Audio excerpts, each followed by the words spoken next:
Recently, while out with friends at a local brewery, a story from my childhood came up in conversation. It's one of those stories which, at the time it occurred, seemed life-altering, maybe even life-defining. But as with stories from your own past, I'm sure, its relevance dwindled as life progressed. One of my friends made a point to stop me after I finished telling the story, though. She encouraged me to put it in writing and share it in case others have had similar experiences. She said my story might bring them comfort if they feel alone, or provide useful information if they're looking for answers. So here I am now, sitting in my comfortable chair, a cup of coffee beside my hand, listening to some cozy folk music, and feeling, specifically, the upper part of my heart beating. It feels sharp in my chest. It knows where we're about to go, and it's preparing me, warning me, making sure I remember how it felt to live through what I'm going to share with you.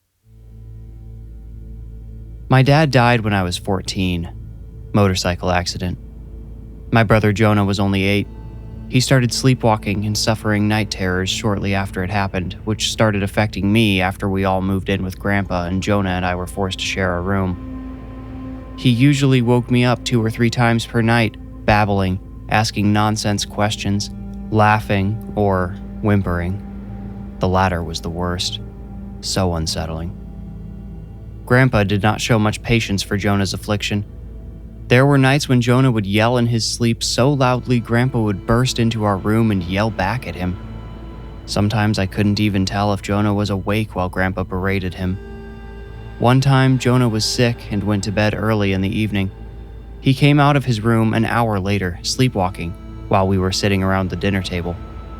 Grandpa started barking at him and clapping his hands, being as loud as possible and ignoring Mom hissing at him to leave Jonah alone. "You're not supposed to wake a sleepwalker," she complained. "Everybody knows that, Dad." "Well, get him out of here then," Grandpa bellowed. "There's something wrong with his eyes, Maggie. Look at him." The memory of Jonah's sleepwalking stare perturbs me to uncover. It was devoid of emotion, appearing somehow unfocused, yet concentrated on an abstract point. It was like he could, inside Grandpa's tiny dining room, view something concerning happening miles away. I also had trouble telling if he was staring at me or if I just happened to be in his way. I've learned this stare is common amongst sleepwalkers, so I needn't have been alarmed. But back then, it made me wonder if Grandpa might have been right that something was wrong with Jonah. For the most part, if Jonah spoke to me during his midnight episodes, I was just a stand-in for whoever he saw in his dreams or nightmares. He would wake me up saying things like, "I'm gonna pick them all up, just give me a minute." Or, "No, that's not what I said. I was talking about the car on the other side." Sometimes I had to toss responses at him until one appeased him. He would then lay back down and fall asleep. Usually. Once, after a particularly stressful day, I'm not sure how I remember that, but since I do, I'm including the detail, Jonah jolted upright in bed and threw both his comforter and bedsheet off the side of his bed. This caused me to stir, but he really shocked me awake when he picked up his pillow and hurled it at the blinds covering our window. Before the pillow landed on the floor, Jonah was scrambling backwards against the wall and clawing at his bed, searching for the sheets he had just discarded. "Jonah," I whispered loud enough to get his attention, but not Grandpa's. "Stay still," he hissed back with acidic resentment, his sleepwalker's stare trained at the blinds. Faintly illuminated by the moonlight and street lamps outside, they eventually stabilized and went still again. In an effort to soothe him, I said, "You fixed it, Jonah. Good job. Now you can go back to sleep." "No, not it," Jonah replied. "Him. And he's not gone. He's standing right out there." Jonah slowly raised his right hand and pointed to the blinds. I said, "You're dreaming. Just lay down and go back to sleep before you wake up Grandpa." Jonah shushed me and jerked his pointed hand, emphasizing his warning. I got out of bed and picked up his bed covers. I waved the sheet to straighten it, and as it fluttered down, I draped it over his bed. I tried to drape it over his shoulders, hoping to encourage him to lay back down. but his left hand shot up and caught my wrist with more strength than I had ever felt him exert. He gripped me so hard, his own hand shook. "Stop, Keith," he said, his distant gaze meeting my eyes. I could not lie to myself that I just happened to be in the path of his gaze that time. Whether aware or not, he had used my name and was definitely looking at me. "Just lay down, I'll cover you back up," I said. Jonah whispered, "Be quiet." "You're dreaming," I snapped, dreary and out of patience. Jonah's head whipped toward the window and he snatched the sheet away from me. He curled into the fetal position and yanked the sheet up to his eyes. In a trembling whisper, he begged, "Don't move." I decided to play along, a different tactic to try to put him at ease. "There's nobody else here," I said. "It's just us. We're safe." Jonah said, "He's not in here. He's outside." I looked at the blinds. Yes, it was the middle of the night, but still, anyone standing outside the window should have been silhouetted on the blinds by the ambient street lamp glow. I watched the blinds carefully to see if maybe there were some shadows there I'd missed, but it only took a couple of seconds to convince me nobody was standing outside. Then I reminded myself that, despite his assurances, Jonah was more than likely in a fugue state and prone to saying all types of nonsense. I went to the window. "Keith, don't," Jonah begged, still whispering. "I'm just gonna show you. Don't." I tugged the drawstring that raised the blinds and they flew up. Jonah flattened himself and pulled his sheets all the way over his head, then went still. All I saw through the window was our front yard, the sidewalk, a couple of cars parked in the street, and the waxing moon. "Jonah, there's nobody out there. Look." I saw one of his hands wiggle out of the sheet and raise it just enough for one of his eyes to peer out. As soon as I saw the glint of his eye under the sheet, he unleashed a brief scream and covered himself again. So harsh was his terrified shriek that I whipped back around to the window to see if I had somehow glanced over someone standing out there. I heard Grandpa's bedroom door open and quickly dropped the blinds down again and jumped into bed. I didn't have time to pull my sheets over myself, so I just laid on top of them and closed my eyes. Grandpa barged in a second later, the hallway light behind him creating a contrast which masked his face. "What's going on in here?" he demanded. Through slitted eyes, I watched his head turn from Jonah's bed to mine, then back. He noticed the drawstring swinging gently in front of the blinds. In my hurry, I'd just let go of it. Grandpa smacked the light switch and the ceiling light turned on. I squinted against the bright light and Grandpa said, "I knew you were awake. Which one of you screamed?" "It was just Jonah in his sleep," I croaked to make it sound like I'd only just awoken. "Who was playing with the window?" As if confused, I answered, "Nobody." Grandpa growled. "Bullsh, Dad," Mom's voice interrupted. "What's going on?" "Your boys are causing trouble in here. One of them screaming and the other's trying to climb out the window." "No, I wasn't," I protested. Mom stepped around Grandpa to be next to Jonah. He was still hiding beneath his sheet. When Mom pulled it back, saying his name gently, she revealed him trembling with that distant stare in his bloodshot eyes. "Jonah, what's wrong?" Mom asked, sitting beside him and drawing him into her arms.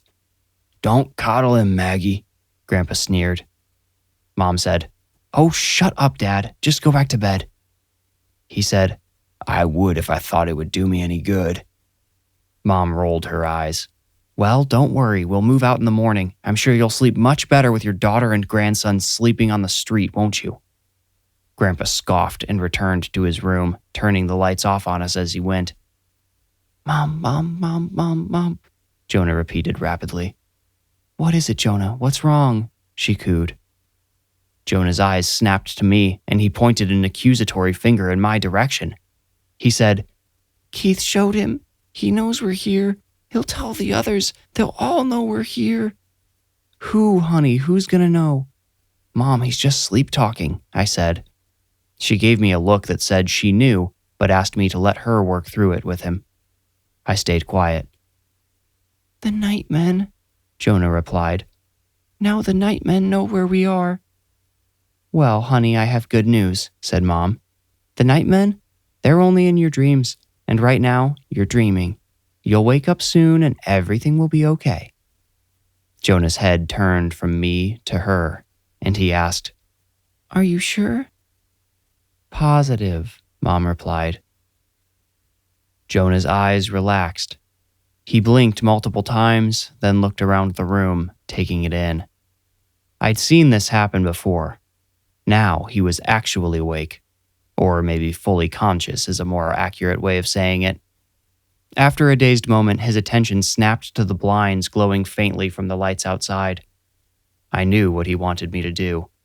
I got up again, returned to the window, and once more drew up the blinds.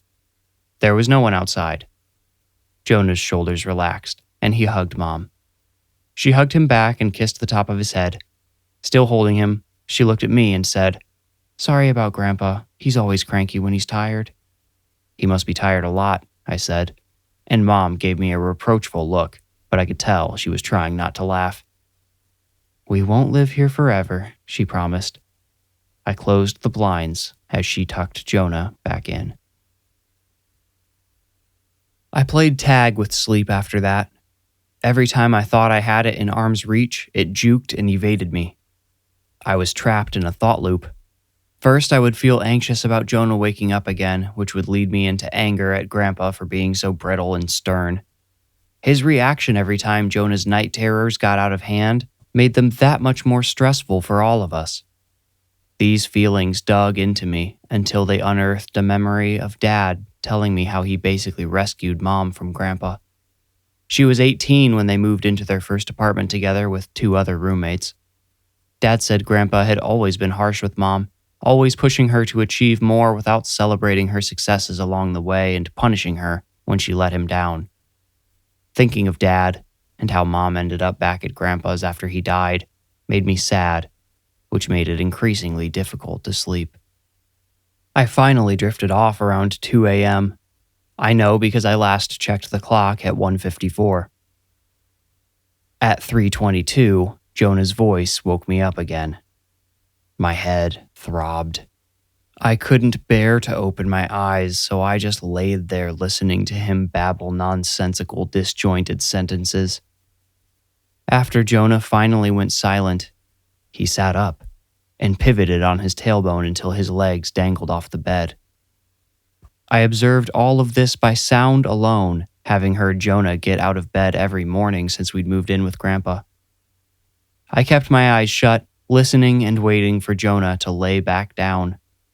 If he got up and started sleepwalking, I intended to coax him back to bed before he accidentally woke up Grandpa again. But he remained so quiet that eventually I cracked open an eye to check on him. To my horror, his bed was empty. Jonah was gone. Jonah? I asked, sitting up slowly. I wouldn't allow myself to panic, as that would have made it 10 times harder to get back to sleep after wrangling my brother. I could already tell I had a rough morning ahead of me based on how sore and heavy my head felt. I needed sleep. Good, consistent sleep. But my stomach twisted and I came fully awake upon seeing the bedroom door opened. Somehow, Jonah had soundlessly left his bed, opened the door, and disappeared into the dark house without making a sound, and presumably while deep asleep. I hurried after him. I waited until after passing Grandpa's room to call for Jonah again. He, probably functioning in a different universe, did not hear me. I peeked into the bathroom, thinking how funny it would be if Jonah had simply gotten up to pee, but he wasn't there. I checked the dining room and kitchen. Finally, I looked in the living room. I did not bother looking hard there, because in the living room, I could see the front door gaping open. The tattered screen door was about to smack shut against its frame. I lunged forward to catch it and slipped through before closing it gently behind me. I ran across the yard to the sidewalk. There, I saw Jonah, wearing only his cotton pajama pants, walking barefoot toward downtown. He was nearing the street, so I, also barefoot, chased him down. He stopped under a street lamp on the corner, which allowed me to catch him before he stepped into the road. When I came up behind him, he turned and looked at me, or through me. I think by now you understand how I could never tell what he was really seeing. Then he faced the road again. Staring straight ahead, he stepped into the street. We were graced by the late or early hour, depending on which way you look at it. There were no cars to worry about, but I stuck close behind him all the same. All around us, crickets chirped from the grass and bushes while cicadas screamed from the trees. After safely crossing the street, I asked, "Jonah, can you hear me?" He turned to me, but said nothing and continued walking. "Where are you going?" To this, he offered no response, so I asked, "What are you doing?" And finally got an answer. "I have to see where he went." "Where who went?" I asked. He said, "The nightman who was at my window." Here I debated whether to play along with his illusion or try to combat it and hopefully turn him towards home. I started to worry about what would happen if a police officer drove by and found us wandering around, barefoot and one of us half naked, at 3:30 in the morning. How would Jonah react if we were stopped and told to go home, or worse, detained? I decided to skate the line between participation and redirection. My theory was, if I played into Jonah's reality just enough, maybe I could establish some level of influence over it. I tested this by saying, "I think the nightman might be gone. I'll help you check this block, but then we need to head home." "They're never gone," he replied, mouthing the words with very little voice behind them. "We can't see them most of the time, but I can see them when I sleep. I can feel a new eye open inside my head, and then I can see them." A cool breeze tickled the back of my neck, raising the hair there as well as on my arms. I shuddered and looked around at the dark shapes beyond the street lamp's glow. How easy it was to imagine a company of invisible nightmen hiding in those shadows, waiting to close in behind us and block our path home. But I realized at no point had Jonah described or implied the nightmen's intentions. I assumed they were negative based solely upon Jonah's reaction to the one that supposedly visited our bedroom window. In our bedroom, it had been so easy to dismiss the supposed visitor as a dream state delusion, but outside, exposed and in the dark, it became much harder to brush away my brother's conviction. "Jonah," I asked, "what do the nightmen want?" Without answering, Jonah started walking again. I wasn't able to get a response from him again until we reached the Main Street intersection. I had never seen downtown at night before. It was usually pretty sleepy, but never so lifeless as that night. The street looked so much bigger, yet everything also seemed closer. To the west, a spotlighted American flag fluttered above the American Legion. It was the only sound I noticed downtown. I'd been so focused on Jonah, I failed to notice when both the crickets and cicadas stopped chirping. To the east, the single traffic light dangling above Main Street swayed jerkily on its wire.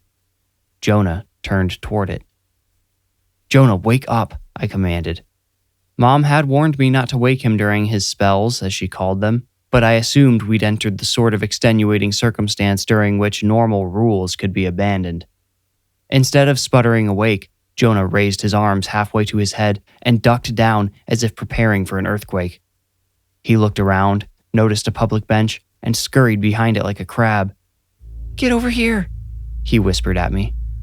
I followed at a stroll, but then I saw my brother had started to cry and quickened my stride. Steady tears streamed down his cheeks. He rolled back onto his rear and tucked his knees into his chest. I said, "Hey, you're all right. You were just sleepwalking and I followed you. We're just downtown, not too far from—" Jonah interrupted me with a harsh whisper. "Shh, they're all around us now."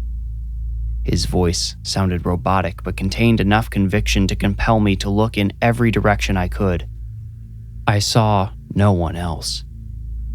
I looked into Jonah's eyes and saw with dread they were still focused on that distant, abstract point. Jonah, somehow, impossibly, was still asleep. "You're dreaming," I insisted. Jonah's answer surprised me. I know. What do you mean? Can you wake up? I asked. Jonah said, I'm trying, but they want me here. He was still crying, and at that moment I recognized why. Jonah wasn't tired or confused or sad, and he wasn't just scared. He was terrified.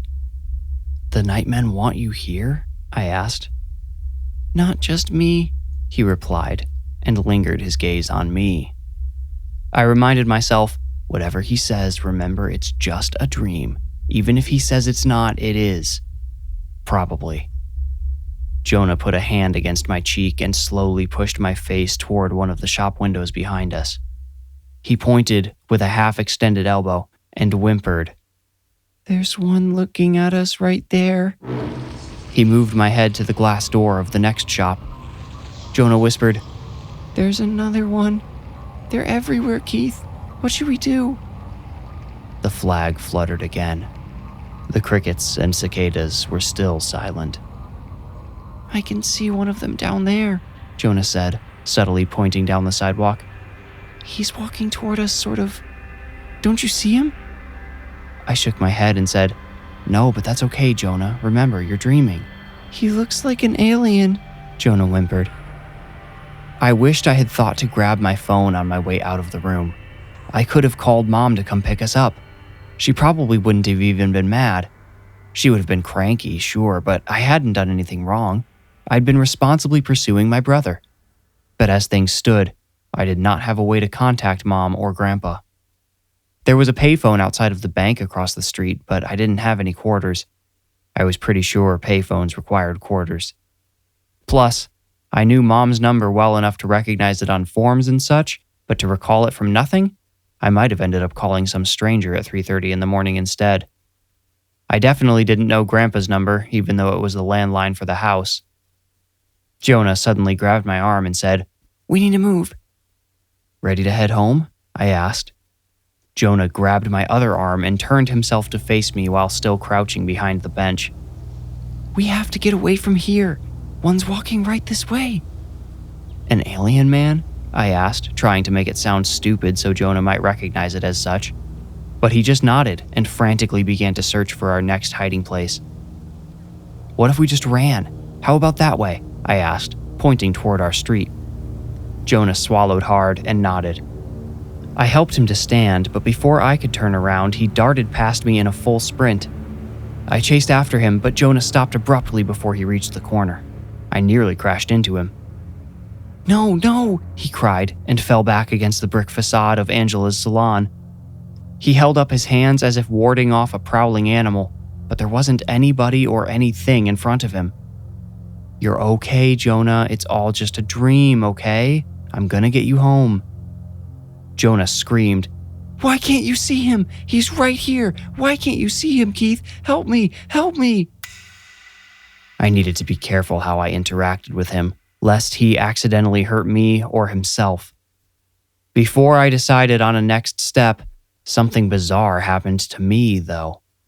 What I detected, I did so without sight, smell, taste, hearing, or touch. I sensed a disturbance in my being that existed outside of three-dimensional space.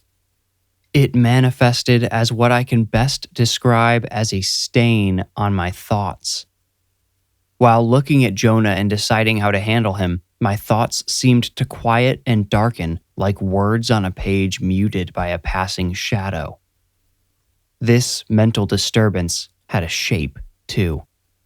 It was tall, thin, and moved across the front of my mind like a person passing by on their way into the salon. I might have ignored this weird sensation if I did not also have the uncanny sense that someone was now standing very close to me. Jonah whispered, Don't move. He's right in front of you. I locked up, too afraid to move anyway. Then Jonah said, They're all coming for us now. I can see them with the eye in my head. Shut up, Jonah, I whispered. Fear turned my frustration to anger. It turned every emotion all the way up.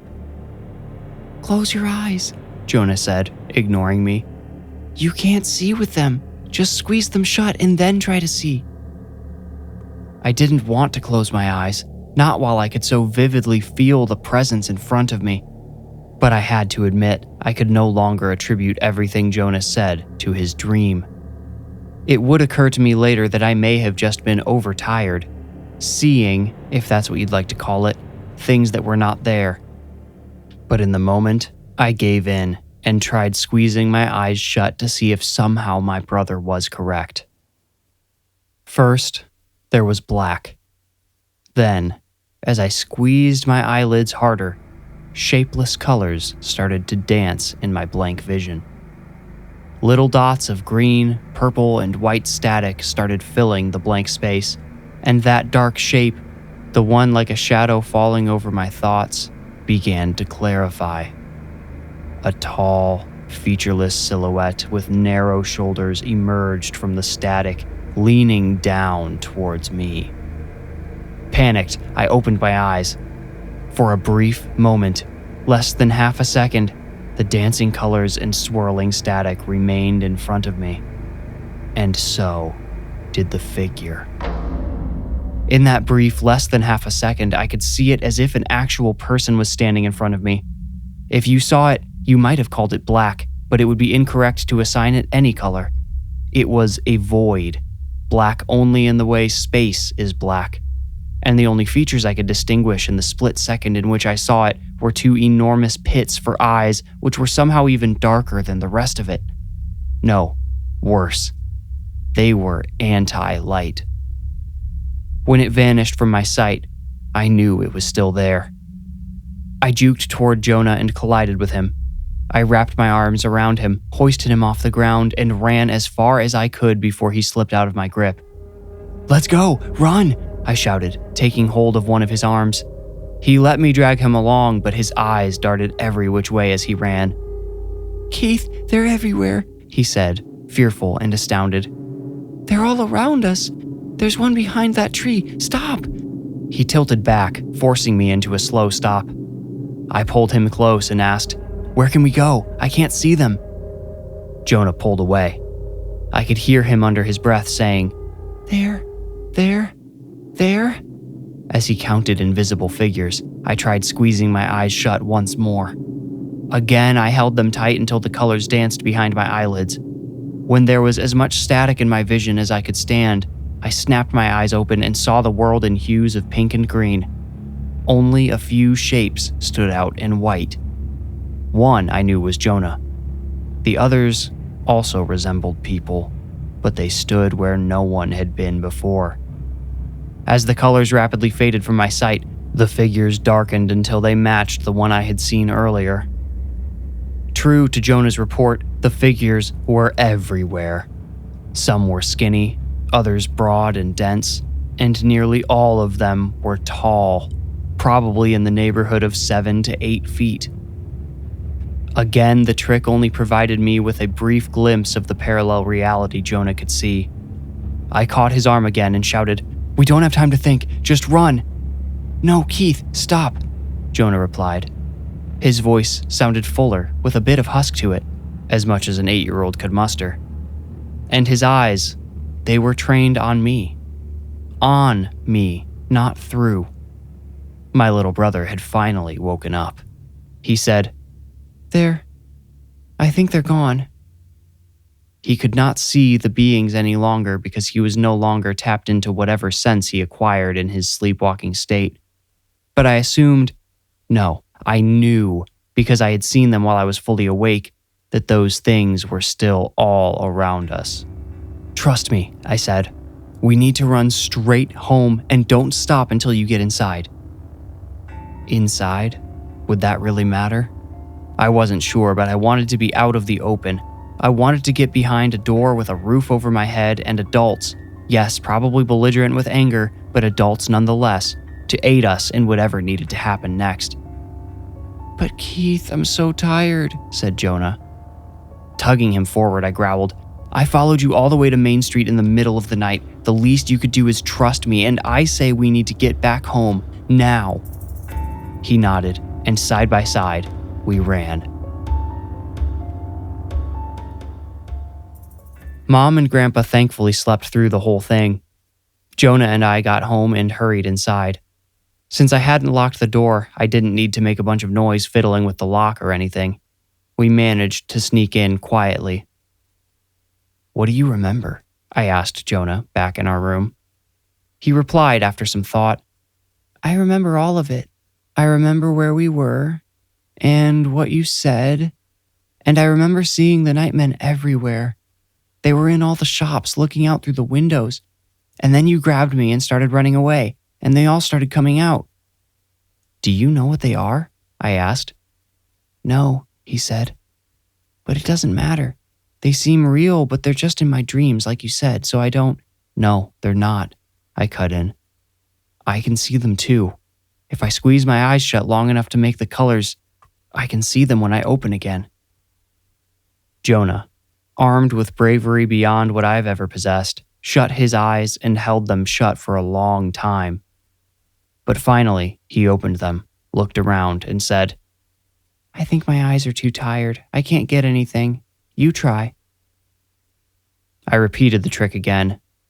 I too had trouble bringing out the lights that time, but eventually I summoned them and saw no figures in the house or out the window. But I found it difficult to be comforted. Somehow I had seen the nightmen earlier, and it happened to be when Jonah was seeing them too. Had we really encountered something, or had my brother's narration of what he saw simply put the images in my head? I still don't really know. When I turned 16, I got a job as a dishwasher. I performed well, and the restaurant owner, who also happened to own 3 car washes, hired me to be an attendant at one of them. Both jobs were terrible, but my income boosted Mom's enough to get us out of Grandpa's house. Jonah stopped having night terrors and sleepwalking shortly after the incident in this story. It was a blessing for us all. Mom said she would have put him through a sleep study if we could have afforded it back then. I wish that had happened when he was still having regular episodes.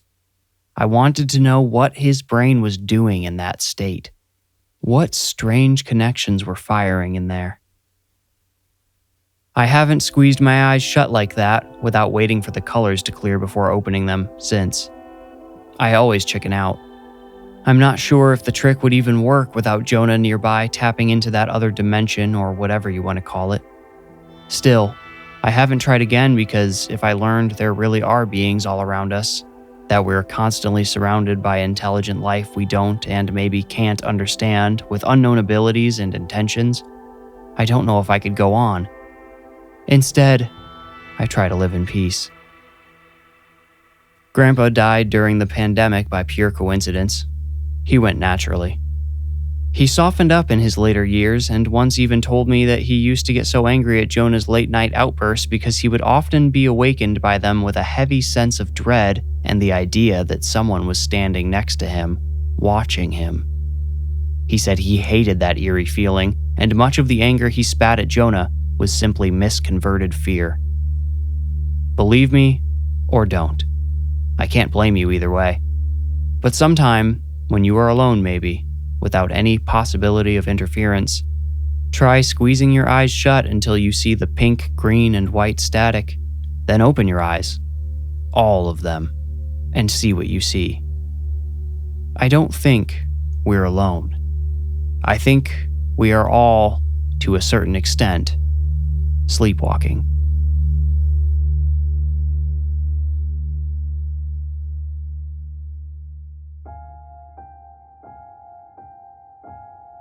You made it out. Congratulations. If you enjoyed the story, please rate, like, review, or subscribe. For ad-free episodes and bonus Into the Woods episodes, become a patron with the link in the description. You can also support the show by buying merch. That link is also in the description below. To stay up to date, follow me on Instagram at The Warning Woods. If you feel ready, meet me here next week for another journey into the Warning Woods. Thank you for listening.